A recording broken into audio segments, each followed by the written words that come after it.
Hello, my name is Rachel Andrews. I started with the first course of sign language actually over the summer at Rio Salado. So I've done the online environment for learning the language before in the first semester.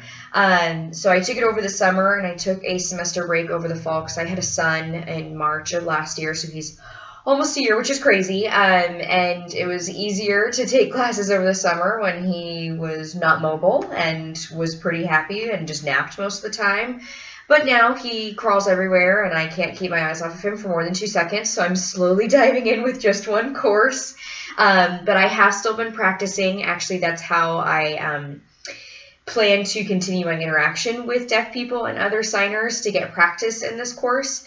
I continued doing that in the fall when I wasn't taking anything with my sister and some of her friends. My sister actually is partially deaf in one ear, so she knows a fair amount of sign language. She's definitely not fluent or anything like that, but we're able to have, some rudimentary conversations with each other via sign. And then she has a couple of completely deaf friends, one of which just had a cochlear implant done that was successful, which is great. And so that's where she learned a lot of her sign, was from her. And I've been able to practice with her a little bit. She was really excited when I told her I was learning sign language. And then I'm also really interested about the evening get together at Starbucks that you shared in one of your course announcements. I am super interested in that, and I was talking to my sister about it yesterday, and she thinks that it's absolutely amazing, and she wants to come with me. So I'm definitely planning on continuing practicing and interacting throughout this course through that program, and then with my sister and her friend. And my goal in completing this course is obviously to continue learning sign language, but it's just, it's the step towards becoming fully fluent. I got into taking sign language as my foreign language because I'm planning on going to law school, and my sister-in-law is also a lawyer. And when I approached her about what foreign language I should take, I was torn between Spanish and sign language is really, really wanted to take.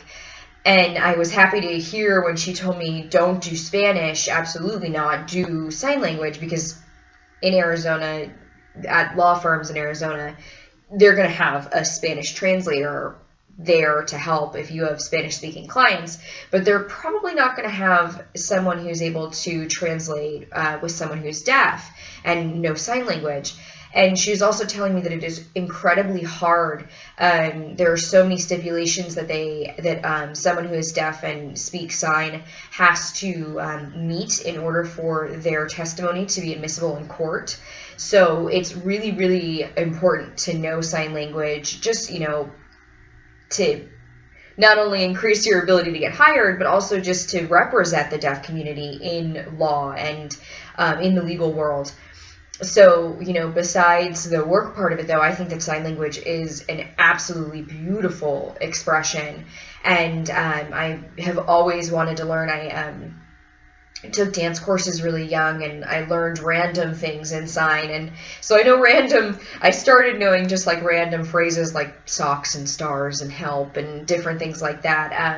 And so it's always been an incredibly interesting language to me. And so my goal with this course is just continue learning and actually have a, more real world proficiency to be able to communicate with those in the deaf community and be there as a translator if need be.